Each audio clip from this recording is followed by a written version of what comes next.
Morning.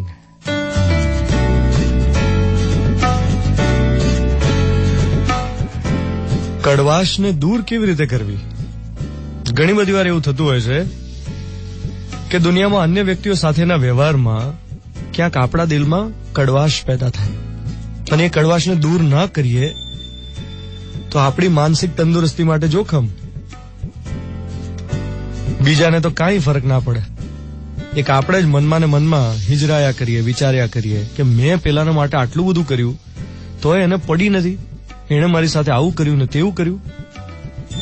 હમણાં વીકેન્ડમાં મારી સાથે આવું જ થયું અને આ શનિ રવિ બંને દિવસ હું બહુ જ વ્યથિત રહ્યો, વ્યગ્ર રહ્યો કે યાર આ કડવાશ મારા મનમાંથી જતી કેમ નથી, આ કેવી રીતે કડવાશને બહાર કાઢું?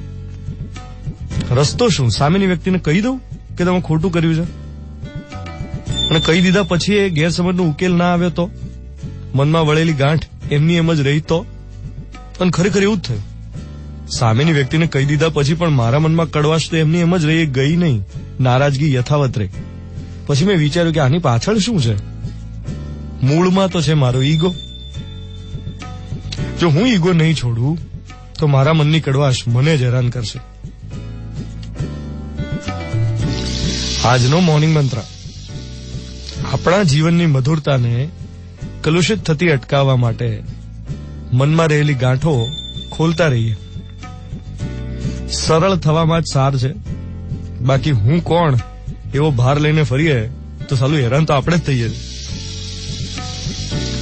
7:11 થઈ રહી છે.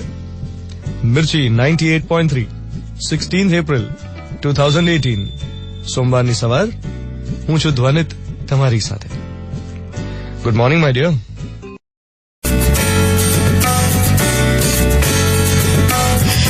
ક્યાં હશે? શું કરતું હશે? એની તબિયત તો સારી હશે ને? હવે એનું શું થશે? આવા બધા વિચારો આવી રહ્યા છે મને છેલ્લી 15 મિનિટથી.